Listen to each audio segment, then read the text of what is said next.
Imagine it's Christmas Eve and people are singing carols and knocking at your door and coming in and talking about all the wonderful gifts they're looking forward to getting. The children are thinking about Father Christmas coming, and deep inside yourself you're feeling despondent because only you know who you really are, and you would love to be able to influence the festival this year, but are probably worried about how it will come across. So this video is all about the little things you can do to influence and so bring your own practice into being without nobody knowing. So if you're interested in this video, carry on watching.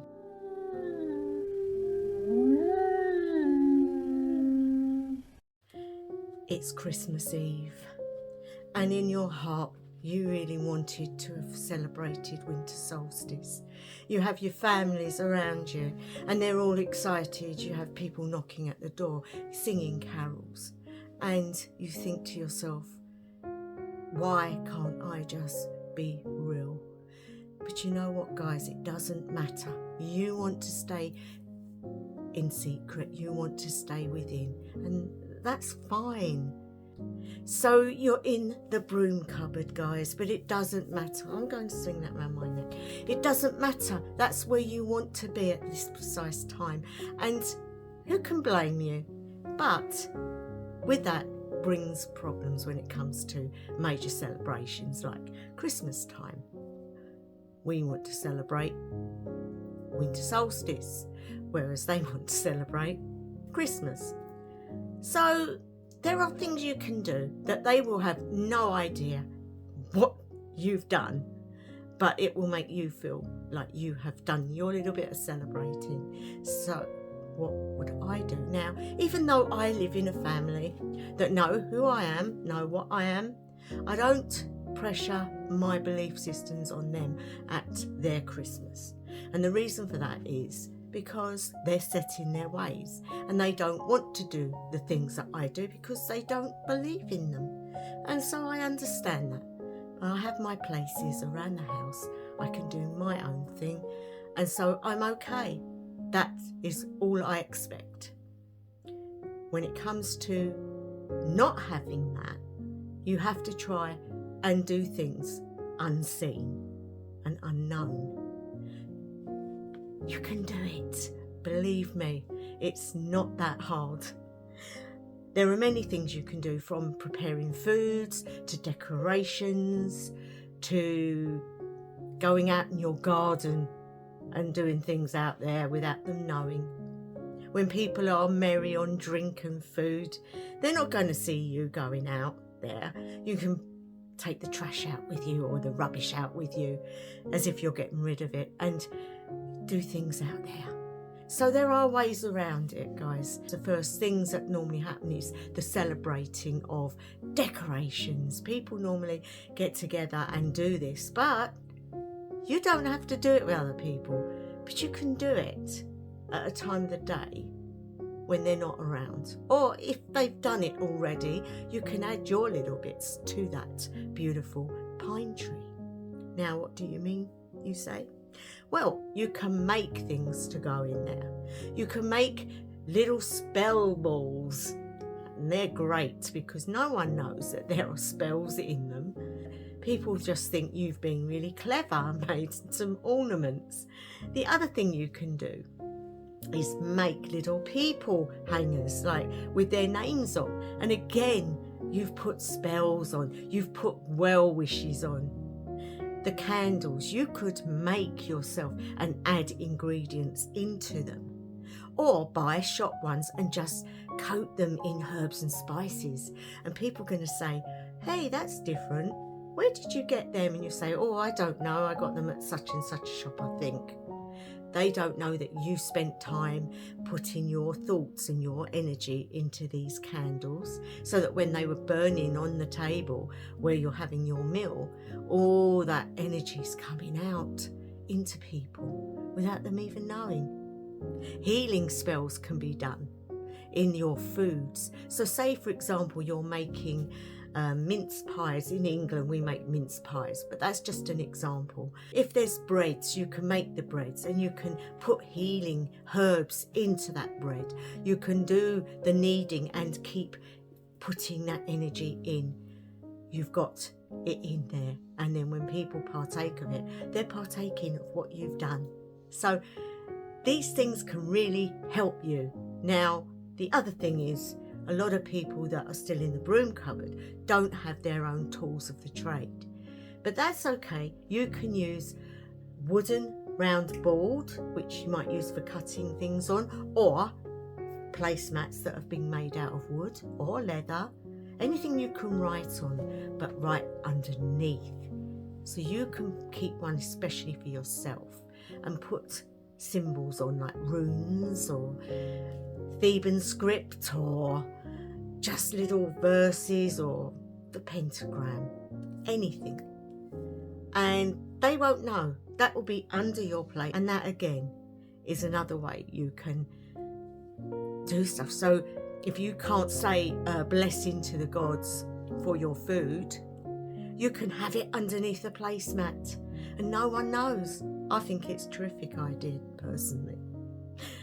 Again, you can have things hanging around the house. You can have mistletoe, you can have holly and berries hanging. But you can also do the oranges with a little, I can't think what it's called, cloves in. Again, you can make patterns that are sigils, and then they don't even know that that's a sigil. They just think you've done a mad pattern. And you can bring prosperity into the home and love and joy and healing this way. Now, when it comes to giving offerings to the gods, that is also quite easy, because what you do is you save a little bit of alcohol and you put it in the corner where no one can see it, and then take some of the finest parts of the meal and you just go outside and you put it out there when they think you're taking the rubbish or the trash out. It's as simple as that, guys. They don't need to know. It is difficult because people, even though they're not religious these days, some of them still have their traditions, and it's hard for them to accept other people's ways of doing things. When it comes to people singing carols and things, there are pagan carols, so you can find the words online, and when they're singing those words, you are thinking those words of your own. On the actual winter solstice, it's not going to get light till around 8 o'clock in the morning in England. I don't know about other countries. So you can go out and watch the sunrise. Nobody can stop you doing that. Nobody can say, why are you doing that? You just say, oh, I just fancied going out and getting some air, and I just couldn't believe it when the sun was rising, how beautiful it was.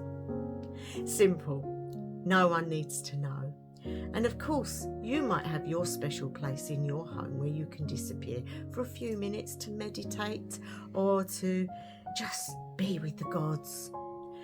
Have a special candle, a light, maybe in the window ledges, so that they think they're Christmas decorations and they're not. You have to be a little bit devious when you are different to what they are. But for those of you who are out of the broom cupboard but are still having difficulties with those that live with you, again, you have to be similar.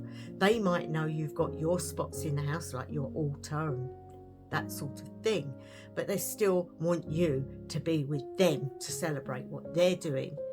And that can be pretty hard and harsh coming from them, because they know who you are. But again, you have to be the bigger person in it and just give them their time. You can do your own thing out of sight, which it is anyway, because you're just spending time with the gods, guys. You're spending time in your own faith, in your own ideals, and that's okay.